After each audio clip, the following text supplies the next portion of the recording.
Selamat siang, salam sejahtera buat kita semua.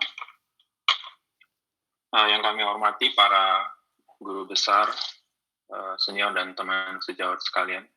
Semoga kita selalu dalam keadaan sehat. Izinkan pertama kali saya mengucapkan terima kasih kepada organizing committee yang telah memberikan saya kesempatan untuk berbicara pada webinar hepatosit yang penting ini. Pada siang hari ini, topik yang akan saya coba bawakan adalah mengenai kolelithiasis atau gallstone, baik aspek patofisiologi, diagnosis, dan manajemennya.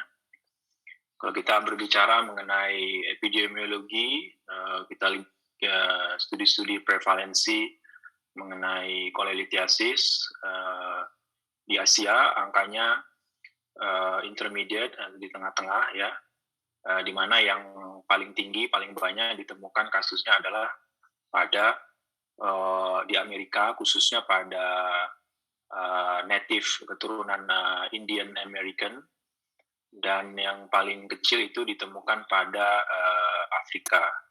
Asia sendiri angkanya sekitar 10-12%. Namun melihat pola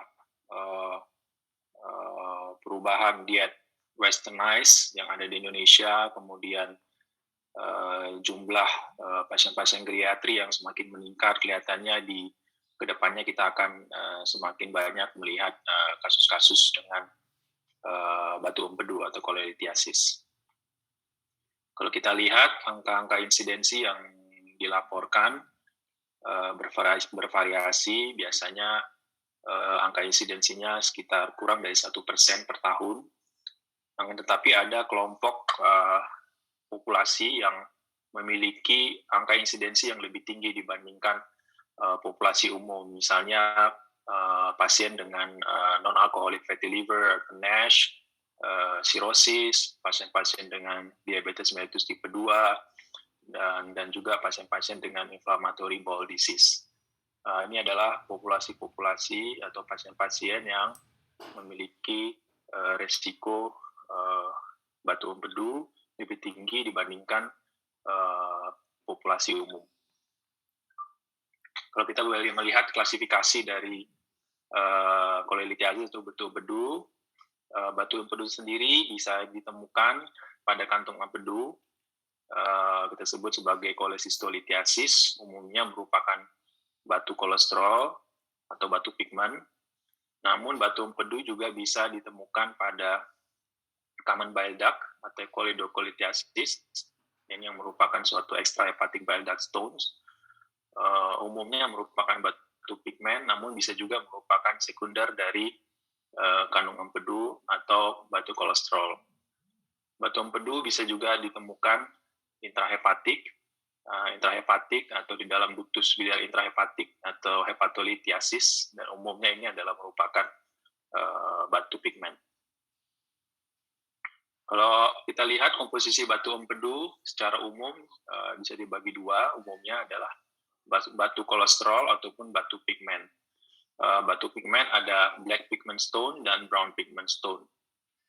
Batu kolesterol, meskipun dibilang batu kolesterol, namun umumnya komposisinya lebih dari 50%, itu kita sebut sebagai batu kolesterol. Umumnya lokasinya ada di gallbladder atau bisa juga di common bile duct, dan ini bisa ditemukan pada kasus-kasus dengan penyakit metabolik ya, seperti diabetes, obesity, kemudian dyslipidemia.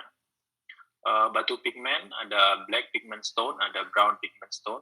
Black pigment stone biasanya terdiri dari kalsium bilirubinat polimer. Ya. Ini biasanya kita temukan pada kasus-kasus hemolitik akibat adanya hemolisis, peningkatan produksi bilirubin, ya, cirrhosis, Crohn.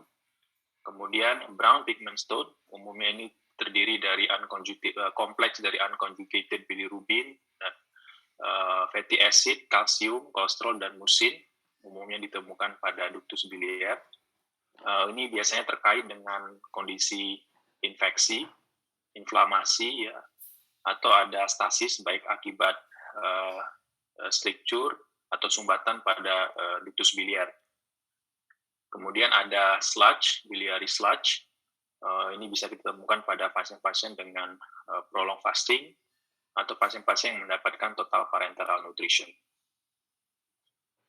Kalau kita lihat presentasi klinis, gejala-gejala klinis, 80% itu merupakan tidak menunjukkan gejala. Kalau kita lihat studi-studi yang dilakukan pada populasi umum, umumnya pasien-pasien dengan batu empedu merupakan tidak bergejala, dan biasanya kalau kita ikuti 10-20 tahun, itu hanya sebagian kecil saja yang akhirnya menunjukkan gejala. Dengan kata lain, kalau kita lihat angka-angka ini, sebagian besar pasien-pasien kita dengan batu empedu memiliki prognosis yang sangat baik, sehingga biasanya kita bisa kasih reassurance buat pasien kita bahwa jika tidak bergejala umumnya tidak memerlukan suatu manajemen yang khusus. Pada pasien-pasien yang menunjukkan gejala, saya kira sangat penting bagi kita untuk membedakan apakah ini pasien dengan misalnya dengan dyspepsia, atau ini memang suatu abdominal pain terkait dengan biliary type atau biliary type pain.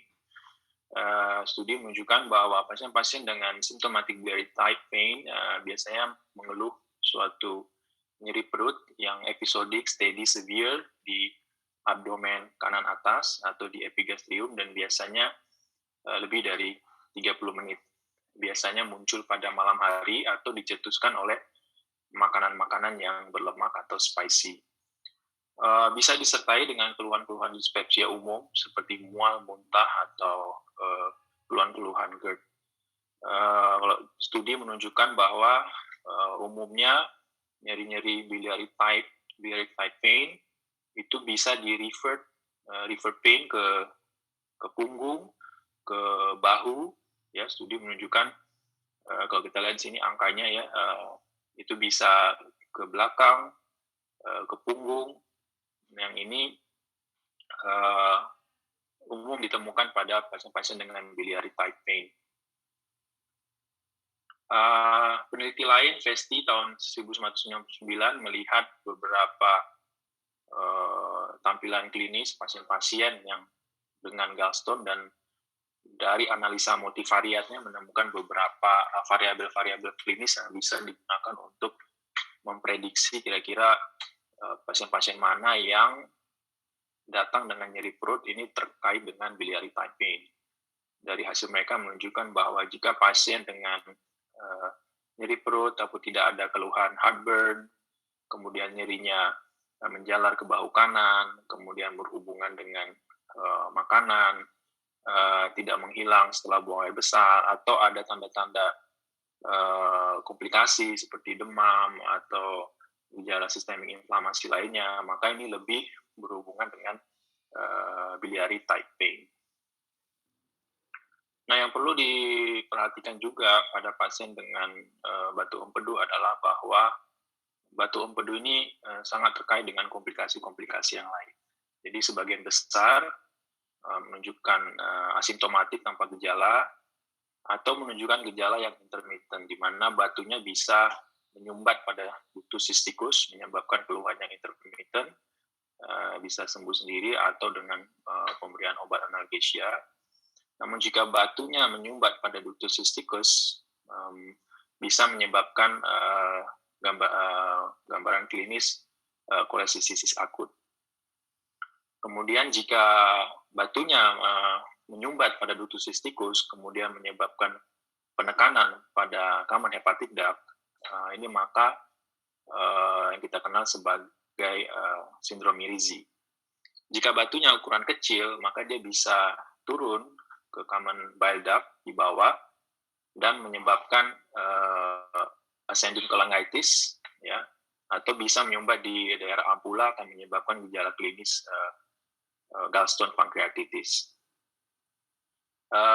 Komplikasi lain yang juga bisa terjadi adalah pada inflamasi pada kandungan empedu, maka bisa terjadi fistula, ya, cholecystoenteric fistula atau cholecystocolon fistula, ya, yang akan menyebabkan batunya bisa masuk ke dalam usus, menyebabkan ileus, gejala ileus atau sumbatan. Jika batunya menyumbat pada gastric outlet atau duodenum, ini yang kita kenal sebagai sindrom Beaufret atau gastric outlet obstructions, atau bisa juga turun ke bawah, biasanya ditemukan pada ileocecal valve yang menunjukkan gejala-gejala ileus. Dari sekian banyak komplikasi-komplikasi yang bisa terjadi akibat batu empedu, maka yang paling sering kita jumpai di praktik klinis sehari-hari adalah selain kolik biliar, tapi juga kolesistik akut, secondary cholangitis maupun gallstone pancreatitis. Sedangkan komplikasi seperti sindrom Beaufret atau gallstone ileus atau cholecystic ileus ini ditemukan dengan frekuensi yang lebih jarang. Nah, kalau kita lihat presentasi klinis dari komplikasi-komplikasi ini, saya kira sangat penting kita kenali. Misalnya pada akut kolesistitis, biasanya pasien akan mengeluh dengan prolonged pain, kemudian ada gejala-gejala sistemik inflamasi seperti demam, kemudian ada Murphy sign dari pemeriksaan lab, bisa kita temukan tanda-tanda inflamasi dan peningkatan fungsi hati.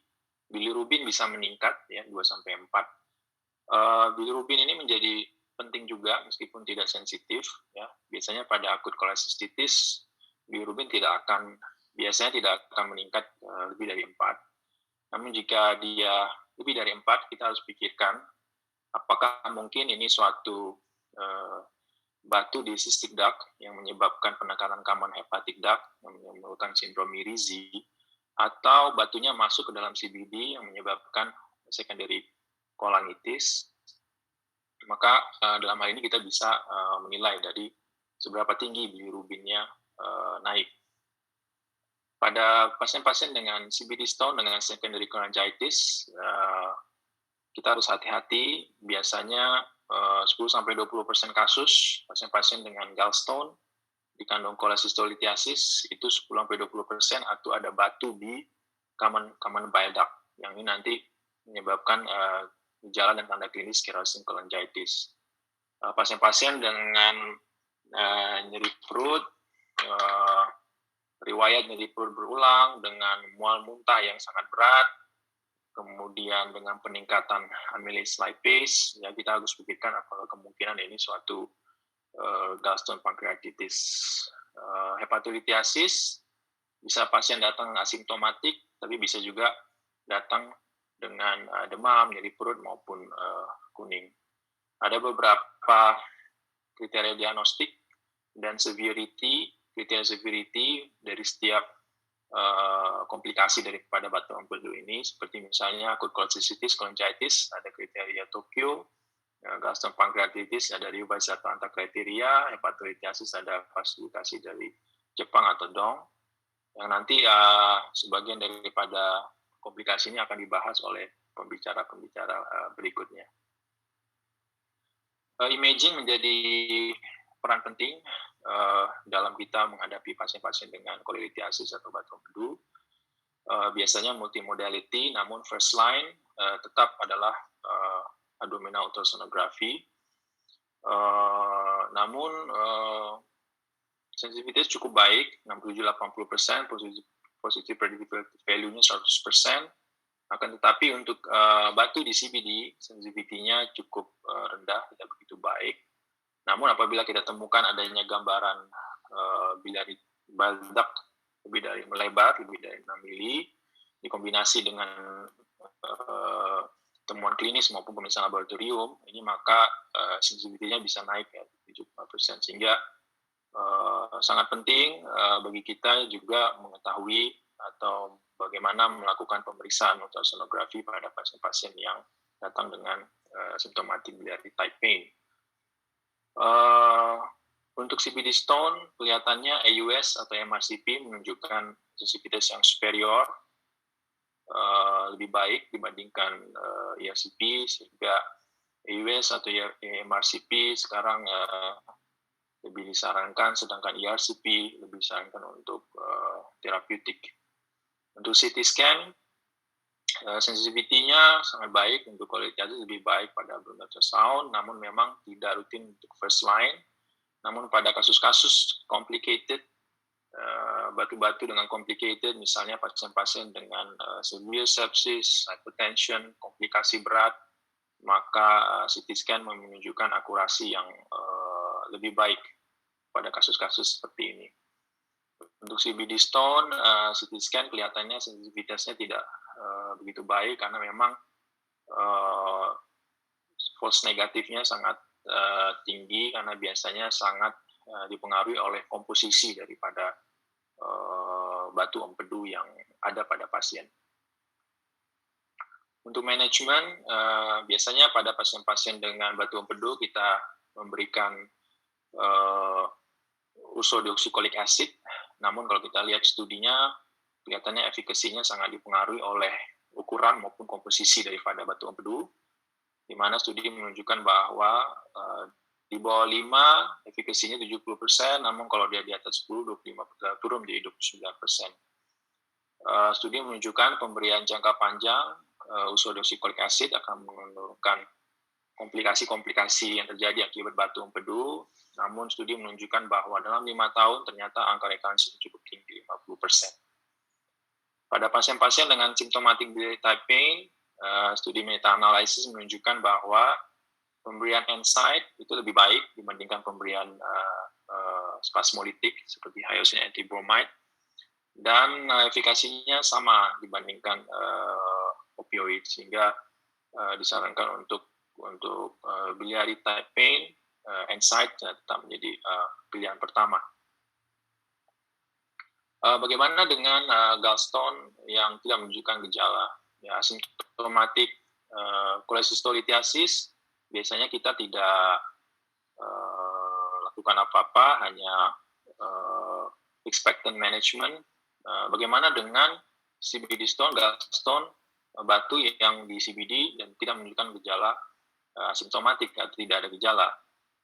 Nah, kalau kita lihat beberapa guideline internasional dalam hal ini merekomendasikan bahwa meskipun pasien tidak menunjukkan gejala, namun ditemukan ada batu di CBD, maka disarankan untuk dilakukan ekstraksi batu. Akan tetapi memang dikatakan bahwa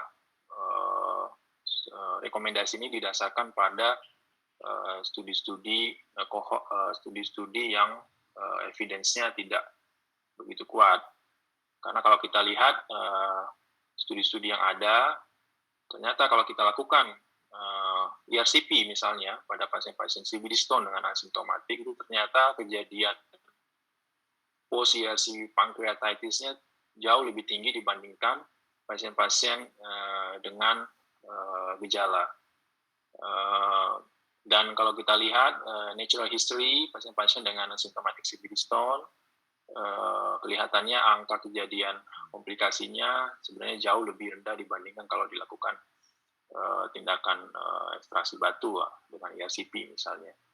Studi lain menunjukkan bahwa jika ada asimptomatic CBD stone, ada pelebaran CBD lebih dari 10, maka ini adalah pasien-pasien yang merupakan risiko tinggi terjadinya cholangitis, sehingga ada juga mengatakan bahwa pasien symptomatic asymptomatic CBD stone dengan pelebaran CBD lebih dari 10, maka disarankan untuk juga dilakukan ekstraksi batu. Nah, kalau kita lihat guideline atau rekomendasi terbaru dari World Society of Emergency Surgery terkait dengan kolesisis akut akibat batu, saya mau highlight di sini satu hal, bahwa setiap pasien-pasien yang datang dengan kolesisis akut akibat batu, maka perlu kita mengklasifikasikan pasien apakah dia memiliki high risk untuk memiliki CBD stone atau tidak, karena ini nanti akan mempengaruhi manajemen daripada kolesisis akut. Untuk kolesisis akut sendiri nanti akan dibahas oleh pembicara berikutnya. Namun saya mau highlight bahwa sangat penting bagi kita untuk mengetahui apakah pasien kita juga memiliki CBD stones. Ada beberapa nomogram atau prediksi yang sudah dikembangkan oleh beberapa peneliti untuk memprediksi kemungkinan adanya CBD stone. Namun yang banyak disebutkan adalah yang diajukan oleh American Society of Gastrointestinal Endoscopy guideline 2010, di mana mereka membagi resiko CBD stone menjadi low, intermediate, high. Low kurang dari 10%, intermediate 10-50%, dan high 50%. Pasien dengan resiko tinggi untuk CBD stone apabila ada very strong risk factors. Misalnya dari pemeriksaan ultrasonografi didapatkan ada gambaran CBD stone, ada pelebaran CBD, dan ada tanda-tanda klinis ascending cholangitis ataupun bilirubin lebih dari 4. Maka ini adalah high risk for CBD stone, maka pada kasus ini disarankan untuk dilakukan ERCP untuk ekstraksi batu CBD. Jika tidak ada prediktor very strong, moderate, maka ini adalah low risk for CBD stone. Maka biasanya pada pasien-pasien ini kita atau intermediate, maka pada kasus-kasus ini mungkin kita perlu melakukan suatu pemeriksaan penunjang tambahan. Jadi kalau saya kembali lagi ke guideline daripada yang dikeluarkan oleh World Society of Emergency Surgery mengenai kolesistitis akut akibat batu, maka kita perlu melakukan stratifikasi apakah pasien kita memiliki CBD stone atau tidak. Kalau dia high, maka pre-op ERCP. Kalau dia low atau moderate, maka kita bisa lakukan dulu AUS atau MRCP. Jika kita tidak bisa melakukan asesmen preoperatif, maka bisa dilakukan asesmen intraoperatif, ya, seperti intraoperatif kolangiografi atau laparoskopik ultrasonografi. Maka jika ditemukan ada batu CBD, maka harus dilakukan CBD exploration atau dilakukan post-op ERCP. Untuk hepatolitiasis sendiri saat ini belum ada guideline atau konsensus bersama.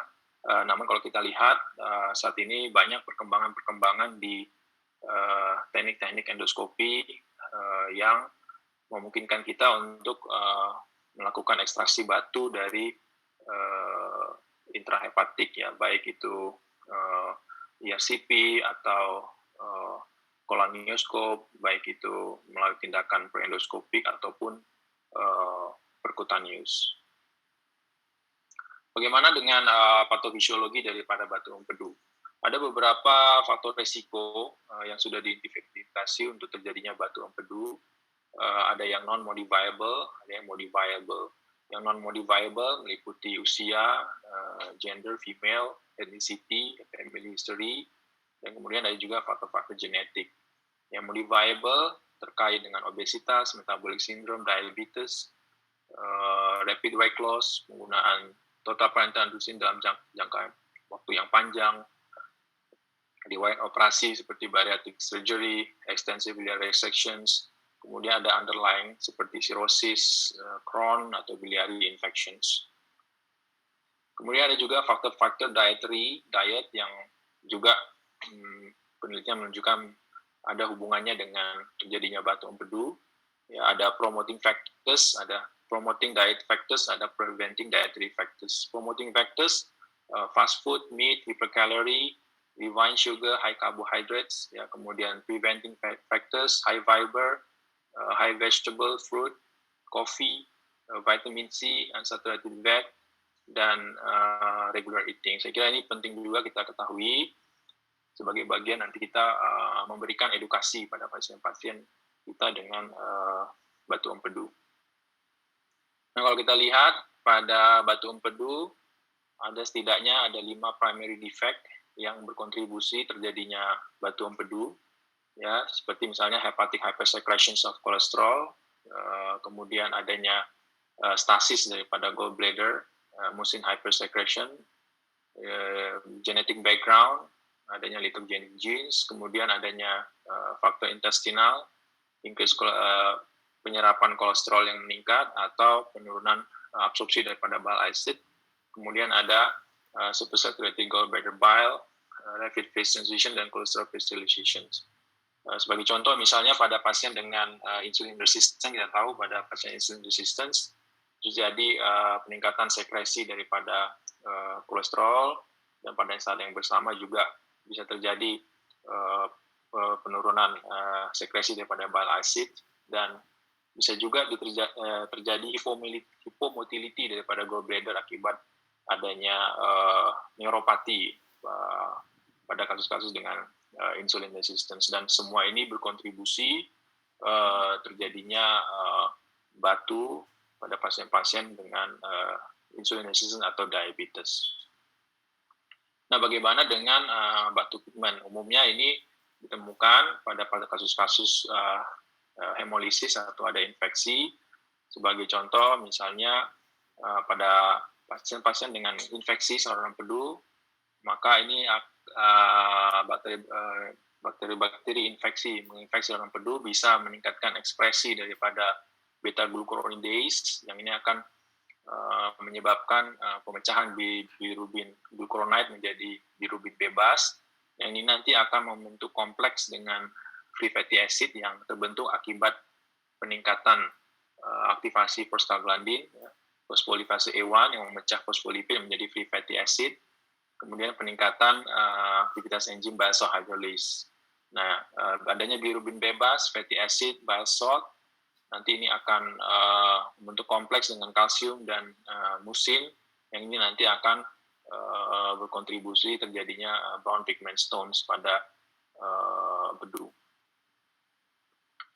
Saya kira ini slide terakhir saya.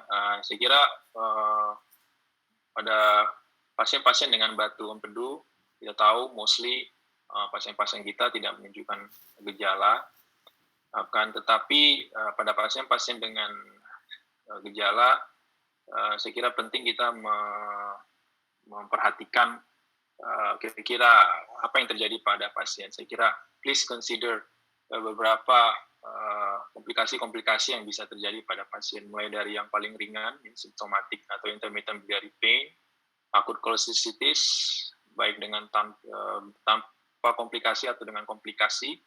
Dengan komplikasi misalnya dengan CBD stone, dengan secondary cholangitis, atau pasien dengan gallstone pancreatitis. Ya, jadi penilaian klinis sangat penting. Anamnese, pemeriksaan fisik yang ditunjang dengan pemeriksaan laboratorium dan pemeriksaan imaging first line, biasanya USG. Kita harus bisa membedakan apakah pasien kita ini adalah suatu intermittent biliary pain atau suatu acute cholecystitis tanpa komplikasi atau dengan komplikasi CBD stone, secondary cholangitis, atau gallstone pancreatitis. Saya kira demikian yang bisa kami sampaikan. Terima kasih.